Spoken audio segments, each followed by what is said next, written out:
Hey guys, it's Orkslayer What Ifs here again. And here's the second part to What If Deku had the abilities of Nerrgegante from Monster Hunter World. This takes place right after Deku has finished talking with Mirio, All Might, and Night Eye, and Mirio has had everything explained to her. As I said before, she's a girl.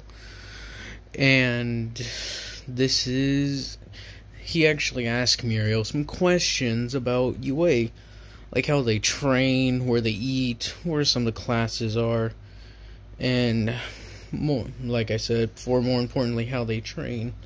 She gives them the rundown. The basics is that they do a physical, and then there's the entrance ceremony, but the physical comes after the entrance ceremony. And after he has some of his questions answered, she actually gives him his phone. She actually gives her his phone number. Oh, fuck. I'm stuttering again. Jeez, Never mind.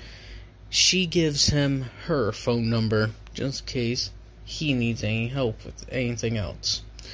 So as he's walking home, he actually starts reminiscing about how Muriel reminded him of one of the people who helped him escape from the island.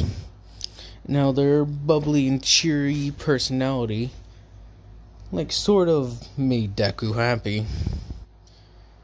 He starts reminiscing about how when they got to Australia, is what I said when Deku had arrived to Japan, is that they spent 5 years in Australia. As they got there, they sort of went to hiding, because I'm pretty sure they didn't go over legally. They're sort of like illegal immigrants. So they get over and actually hide for a bit. And then she just starts having memories of how this person, I'm gonna call them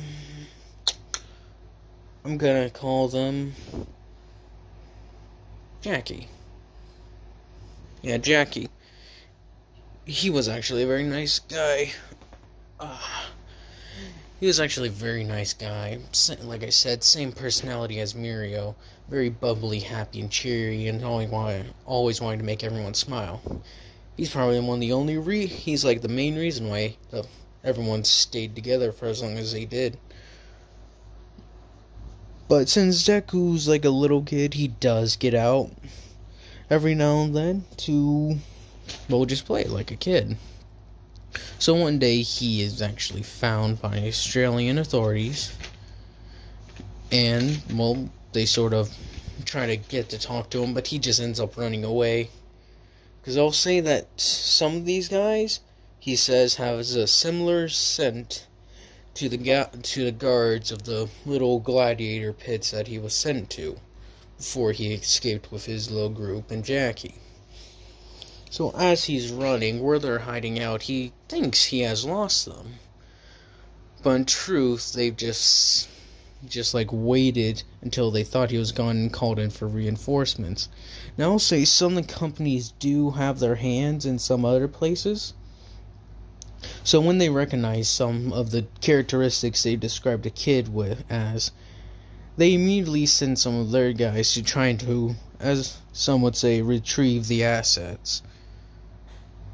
And after they find them, Jackie actually kind of freaks out because he didn't know where Deku was. And as Deku says, he was found by some cops and they had the same smell as the guards of the stadium. He starts freaking out and tries to get everyone up and going so that way they may be able to move just in case Deku was tracked, which he was. And so it happens in a flash. A bunch of flashbangs and tear gas are sent into their little crevice, I guess, they were hiding in. Jackie just barely manages to get Deku out of the blast zone and tells him to just straight up run. Deku tries to stand fight, but Jackie literally pushes him down to a deeper sewer. That's sort of he is unable to get out of. And Jackie just yells at him to run. And Deku just runs. He runs as fast as he can. So he ends up finding the end, and I'll say there are actually 2 guards stationed there, because the company thought somewhat had people study and just had people placed at exits. It's just 2 guys. Deku takes him down fairly easily after they sort of hit him with they shoot like little shock bolts. Yeah. That like just sort of, they think he goes down because he like falls. But truth, he waits for him to get close and grabs him and knocks him out. He actually takes their bodies and drags them away a bit, so that way crocodiles or some things similar to crocodiles won't try to snatch up their bodies. For a while, he actually just starts running into the wilderness. For a while, he actually remains hide. And as he's walking one day, a little emu just starts following him. Turns back to see it, like runs back. But then goes back and just like runs up quickly and pecks him on the back of the neck and then runs away. He looks back at confused like, what the heck is this stupid bird doing? And keeps on walking. And it eventually does this a few more times. Deku just like stares at it and walks backwards. Here's a fun fact. Emus have actually been known to do this to people, see their reactions. Like, it's pretty funny. But anyways, after a while, he just sort of just ignores it every time it pokes him on the neck. He just keeps on walking forward. To eventually that the emu just loses interest and walks away. Now, I'll say that one of those little bolts also had a tracker in it, because reasons.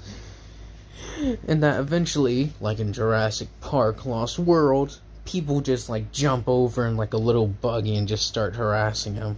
This is when he goes into what I would call the second phase, which is where he just has the darkened skin, is bigger, and has a tail and wings. He doesn't fly away. He more or less just picks up the speed because of his enhanced abilities at that moment. He loses them in the jungle. They actually get on foot and actually hunt him down. Now, I'll say this, there are some things in the forest that will literally kill them, not him. There will be, one guy will accidentally get bit by a spider, and 2 others would just get knocked out by Deku, and a guy will fall into a plant called I can't remember the name. I'm trying to remember the name, but it's essentially a plant that will make you kill yourself because of how painful it is. It is bad, that plant. It's like the Giphy plant or something. But anyways, Deku makes it through the forest while losing them. And since he has lost them, he sort of just goes back to wandering.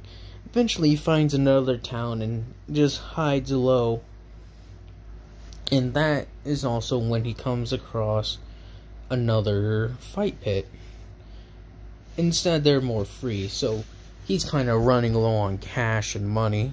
So he thinks to himself, why don't I just enter it, see if he could do anything. And in the first round, everyone bets against him. And I'm saying that if a lot of people bet against you, you get a portion of the winnings. That if he wins. So, of course he wins. And since no one's really bet on him, well, I'll say one person has bet on him. And, they split the profits 50-50. This person really isn't like Deku. He can't turn into a monster. He's more or less just has a very not powerful quirk, but he has the ability to grow muscle similar to muscular, but to like a far lesser degree. As well as the fact that this guy really isn't built. He hasn't built himself up to make more muscles, like muscular has done. So as they split the profits, this woman says, how about she be his like manager? And before that, she like buys him food and everything, saying that it's only because of him that she made this much. So they say that she will be like his manager, arranging fights. And after that, Deku has his like little break from reality. His break from reality broken when he gets home, and he sits down to eat dinner with Ryuko, and they talk about how their day went. Talked about how he fought one of the big three from UA, and she's actually surprised by this because she didn't even know he knew about the big three. But he told him about how All Might wanted to see how he would do, and that he also met Sir Night-Eye. And he kinda has tension with Sir Night-Eye, as he explains it to her, but they sort of see eye to eye, ironically. Then he stops and asks her about her day, and how it went. She talks about how it was just a normal day, stopping a few crooks here and there. She actually saved a bus full of children, because a bridge became unstable, and she turned into Dragon Mode and just saved them. Then they finish dinner. They finish dinner and just go to sleep. He like brushes his teeth, does his nightly routine, brush teeth, clean ears, like put on deodorant and such. Then he goes to sleep. And the day after that, he has like a week left until UA has started. So what he will do is he will do the same training he's done before. Is that he'll go to Ida and practice with Ida with fighting, and have Todoroki actually work on her fire and ice quirk a lot better. He'll try to like help her find a way to have both sides activated at once, as well as like trying to make them more powerful. He will actually have her doing the same training that Todoroki does in canon, which is to sit in a thing of water and have her constantly spit out fire, then ice, to rapidly cool and heat her body temperature down, so that way she can get used to the hot and cold and rapid exchanges. For Ida, he's actually having like a little race with her by like long running. Deku isn't as fast, but he can sort of do like little lunges that he does. Like gets on all four and does like lunges, and that allows him to cover as much ground as Ida, but he really isn't the same thing as in speed with Ida. And actually, Big Bro Tenya is actually wanting to give Deku advice on like certain aspects of like run him through a few training courses on what to do in this situation and the like. Then comes Momo, and Momo has actually been working very hard to actually replicate Deku's bones. And she's managed to get them pretty much 90% to the same amount of toughness that they typically are. And so, he actually helps her like see how tough they can be. So he sort of like grows a spike and has her like smash some bits on it. Now, it doesn't break automatically, it actually takes a few good swings, until finally it just, like, breaks off. He actually would say it's a very well-made thing, considering how long it took to break. And that she should be proud that she got this far. Now, after that, it's kinda late, so Deku says he's gonna head home, but Momo says, well, my parents aren't home tonight, and that, well, the chefs and such are making a nice dinner, and that she would just, like, want to hang out, and that she had already invited Ida and her big brother. So they all just, like, sort of chill in the living room, watching TV, and they watch Netflix, and they watch Stranger Things. And they say it's a very old show that came out in, like, in the 2016 or something like that. No, wait, was it 2016 or 2017? I think it was 2017. Ah, thanks, Big Bro Ida. And as they're discussing that, Deku gets a call from Yuko saying that she doesn't see him coming home, and that she has eaten dinner without him. And so he, like, explains, yeah, I'm eating dinner at Momo's house with Ida and her big brother. Then after all that's done, since it's like super late and it's a long way to get to Ida's house and Deku's house, they all just sort of have a slumber party, actually. Tinya's brother actually tries to make it. Big Bro Tinya does try to make it home, but he ends up having to call a sidekick that lives in the area that he actually needs a place to crash. But Tinya, Momo, and Deku essentially just have a sleepover. And they just hang out, and then eventually they like start telling stories. And Deku tells them about, well, Jackie. He tells them about Jackie and how that was like one of the first people who were very nice to him. He also describes to them how the first time he really actually fought a monster like himself. And he uses that term monster very seriously, because he does view himself as one. That anybody who would look at him when he's transformed would see nothing but a monster. And so, he actually explains to them that there were times that he questioned, is he a monster? It's because he's kind of scarred from his past, because as those people saw him fight, they started calling him, what the heck is this thing? Is this actually a kid, or is this just some kind of monster? Calling him a freak, terrifying, and then just running away. Then, they actually just start saying, oh, they're sorry that happened to him. He says, don't be. It made me who I am. It's one of the many steps that makes me who I am. And that I will remember it, and remember that people are terrified of me because of what I look like. And that I'll have to show them through my actions who I actually am and what I want to become. And they feel that. They're like, yeah, we're behind you. So they're like all three, like, three musketeers, the original. Todoroki is the fourth one, but she really isn't a musketeer. Then there's, well, the final part of this video, which is kind of short compared to the last one, will be, well, he actually gets another challenger. Yep. And the challenger is Rampa, one of the 8 precepts of death. This is before Overhaul finds him and beats him, because Rampa has said that he wanted to fight a strong opponent, and that everyone who's ever fought him has either gone down in the first blow, or if they were able to get up, they start begging for their life. And Deku just like gets a call that a person has challenged you. So like they get like a little crowd together at like in the woods where his little arena is.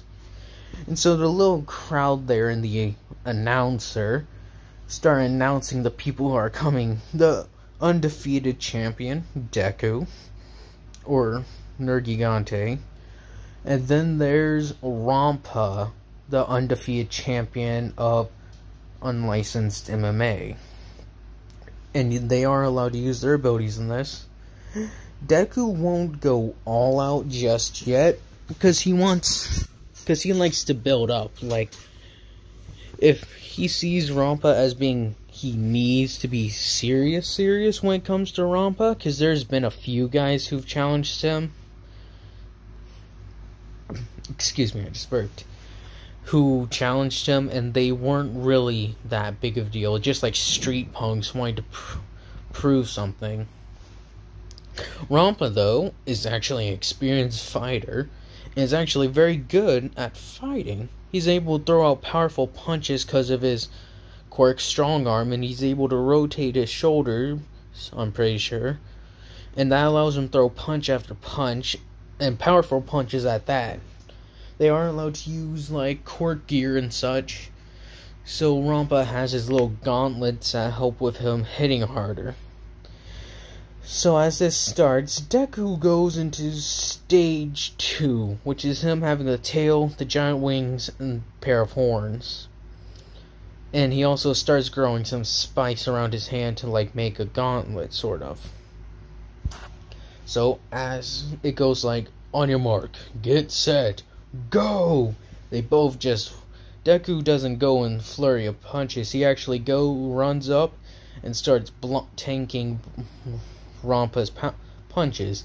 Like, he puts his arms in front of him, so that way he just gets a feel of how strong he is. First, Deku doesn't think he's all that, but then he just realizes his punches are so much faster than anyone so much faster and more powerful than anyone he's really fought that isn't a sort of like a beast like himself. So he ends up like getting serious, and he's waiting for Rampa to like have an opening, but since Rampa punches so fast, there really isn't one. So he sort of just waits, taking these punches, and his bones are starting to break and crack. So on his tail, he's building up the bones, and it finally gets to a point where it's tough like metal. So as he like waits and then just sees a split second, he sort of breaks his guard by like throwing a random punch. Rampa not expecting this, he sort of like goes to back up. But as that's happening, he gets his tail and slams into Rampa's side, and Rampa falls to the ground. He actually ends up coughing a bit of blood up. As that's happening, Deku thinks he's won. Starts doing like a little "Are you not entertained?" thing, but people actually do like it instead of what Spartacus did. Instead of it's all "Are you not entertained?" He's like getting them amped up. And as that's happening, Rampa gets back up and just whams right. And Deku's in a corner now. He can't really move around or throw his tail. He's actually just with his arms up. And Rampa's again like in the motion, just throwing punch after punch. Now this is where Deku uses a martial art that I can't really remember the name of. But it's one about grappling. But he ends up grabbing the hands. He waits at the right moment again for that split second and sees it, grabs Rampa's arm and just punches him. And this time he's just actually acting like a savage animal. He's like just throwing random punches. Not really any order, because like I said, Rampa's an experienced fighter. And he'll see a pattern and eventually be able to like stop it. So he's doing it like Rampa, just throwing punch after punch with no organization or anything. So, as he's doing that, he finally throws one punch that stuns Rampa for like a split second, picks him up and suplexes him. And then like starts punching him like in the face. Like he uses his left arm to push down on his neck and just start gut punching him and hitting him in the chest. Then finally he hits him and knees him in the liver. And then Rampa is saying, "Is that all you got?" And then finally he hits him one last time and Rampa's down. Now I'll say Deku didn't get out of this unscathed. Like I said, he was taking a lot of Rampa's punches. And Rampa does hit like a truck. Maybe even harder. And he was able to, and Deku says he's actually one of the best people he's ever fought, and that he would like to fight him again someday in the future. Then after that's done, Deku's like declared the winner, and they both get actually first aid. Because Deku may have a healing ability, but I'll say his arms are like kinda broken and a bit sprained from taking all those punches. He can heal and grow bones like very quickly, but sprains and such are not the same as breaking a bone or getting scratched. I'm pretty sure. So it takes a little bit more to heal. So as Deku and Rampa are getting patched up, Rampa wakes up, and they sort of like have a man-to-man, warrior-to-warrior, fighter-to-fighter moment, like saying that they both highly respect each other, actually, that they would love to fight each other again in the future. Rampa says that he'll totally destroy him next time, and that he is very proud to have actually had this chance to do it. And Deku says he'll just need to name the time and place, and then he'll go wherever. So they'll part ways, and Deku's kinda returning home late again. And then this time Ryuko's waiting, sort of like "So, where were you tonight? And he tries to make up an excuse. "I was hanging with Todoroki." Yeah. And she actually has Endeavor on the phone saying he hasn't been around here for like a day. What are you talking about? So he's sort of pressed into position. So he sees two options. He can either try to escape to his room or come clean. So Ryuko pressures him into the point that he's like, alright, fine. I went and had a couple of fights. Or a fight. And she's like, with who? And another gladiator. Which is the terminology that's used for people like Deku. People who fight in those pits. So she actually gets very mad. She's like, what were you thinking? I thought you didn't want to do that anymore. And he actually explains that he actually doesn't mind doing it. It's just how it's done. He doesn't want to be like some pet chained up. He wants to be a person and have another person willing to fight him. He doesn't take on just about anyone.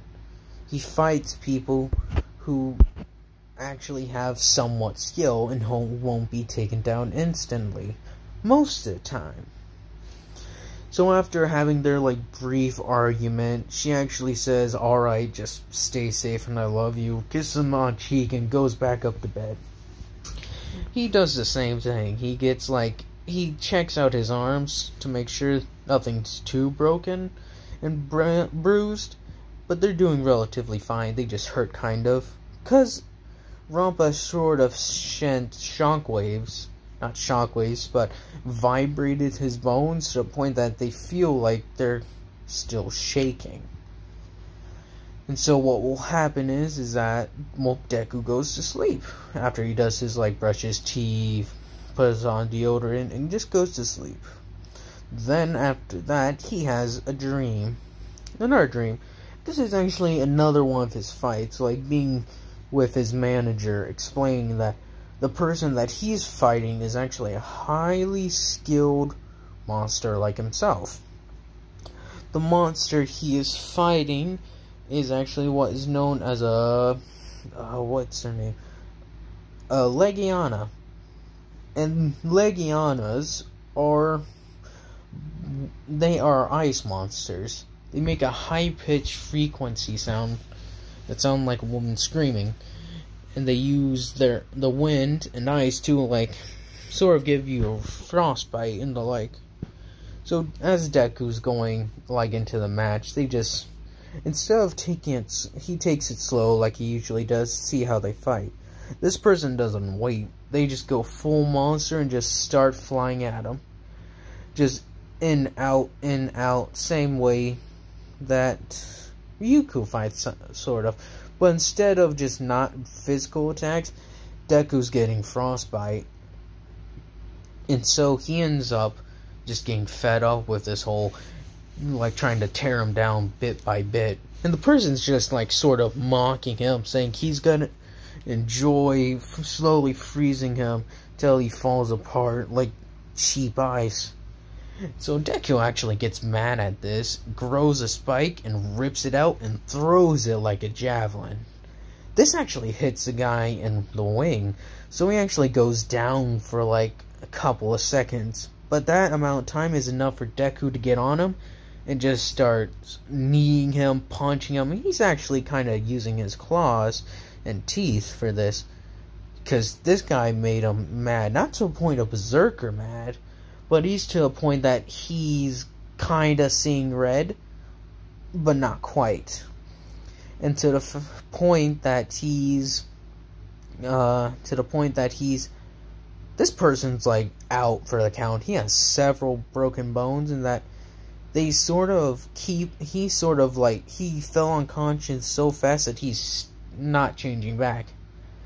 That he is literally, usually when they get done fighting or get knocked out, they change back into their monster human form. But this guy literally was knocked out so fast and so hard, his brain hasn't comprehended that he isn't active anymore and hasn't like started to shrink down.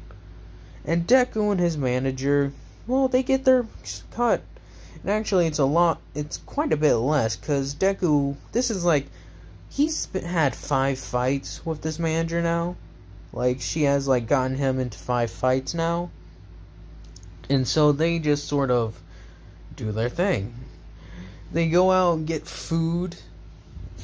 And I'll say Deku, like, lives with his manager. that she sort of like is his secondary mother. She really hasn't adopted him yet. He really hasn't taken to her like he took to Ryuko, because they just see them as like business partners, essentially, is all that is. Deku's the one who fights, and she's the one who makes the deals and bets. And that this time, actually, the person who lost a fight was part of a well-known gang. And they call themselves, I don't know, the Crocodiles, or some stupid stereotypical gang name. So they come up and, like, sort of try and intimidate them into, like, giving them back their money. And when they go to get physical, Deku does not allow that. The first person who tries to touch the manager, he grabs him and throws him through a window. He's 10 at this point. He's like 10 at this point. This is like a little bit before he ends up with Yoko. Actually, scratch that. He's sort of there. It's like 5 months before he ends up with Yoko. And I'll say this the woman actually does get shot. The guy who was the Legiana ends up shooting her. And Deku sees this, and he just goes blood mad, like to the point that he doesn't spare anyone there. He literally sort of tears them limb from limb. Now, as the manager's laying there, just like she sort of like tells him to like go under her bed, and that there's like a thing of cash there that should like have him set up for a little bit, and that he wouldn't have to fight for quite a bit actually. And that if he wants, he should like try to get into a better life and away from the pit fights, because there are people who mean business, is how she describes it to him. And as she's there in his arms, he sort of like puts his head to hers, sort of like a nice gentle headbutt. And I'll say the lady he was with, his manager, was actually quirkless. Yeah. She probably would have used her quirk. She did have a means to protect herself, which was a gun, but she didn't have it on her. So as that happens, he's just sort of gets some of his stuff and some food and leaves. He calls the police and tells them what happened. That a gang came by and like attacked this house. And so when the cops get there, they're just baffled at what they see. They look around, they see spikes in some guys. 2 guys are impaled in one thing. The Legiana dude, he has it worse. He's sort of... his head's twisted all the way around, and he's like hung up like Predator style.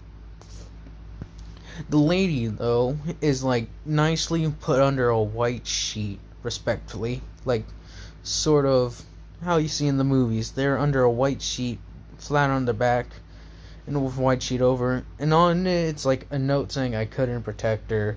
Sort of the same sob story you'd probably get with a few others. I end this soon. So, Deku, after running away, finally finds another fight pit, and just starts doing that. This is the one where he eventually becomes the champion. Now, Deku ends up waking up. This was actually a dream nightmare where he just remembers some bad stuff that happened to him in the past. And when he gets up, he actually sees Ryuko and remembers the argument they had and how she says she loves him. He walks up to her and just gives her a hug, saying that he's sorry for he went to Glad, he did the flying pits, and that he'll stop doing them. And she says he doesn't have to stop, it's just that she wants him to be careful. He says no, he'll stop. That the person before, he's stuttering to, a person before wanted me to stop, but I didn't. It's the only thing I knew how to do, and you've given me a lot already, so I'll stop if it makes you happy. She says, well, kinda would put me at ease to know you're not going off to fight some seriously dangerous people. And she's like, alright, I'll give it a rest and tell the people. She says, people? Forget what I said. I'll just stop. She's like, good. Now, good luck at the the UA exams, and actually Todoroki, Momo, Ida, and him all actually meet up on their way there. They all take the same train ride, and as Todoroki and Momo go take the I forget what it's called, forgive me. They take their separate exam, and then there's Ida and Deku going in. Actually, that's when they meet Uraraka, and how she almost falls over, but Deku just manages to barely catch her. Like, sort of like a grab on the backpack and pull her up.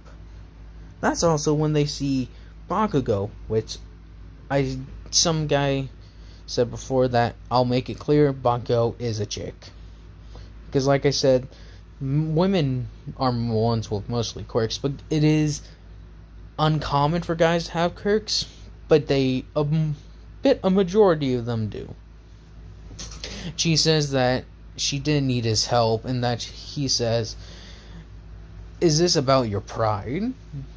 Because do not be ashamed, you're actually very powerful. Your explosions actually kind of hurt me a bit." And she kind of looks at him like, "What? Yeah, when you're going all off, you actually hit me a bit. It kind of stung. But I still managed to get you out of there just fine. Well, hope you get into the exam." And this is where I'm going to stop the video. This is pretty decently long. And thank you guys for watching, who's ever watching. And have a nice night. Good night.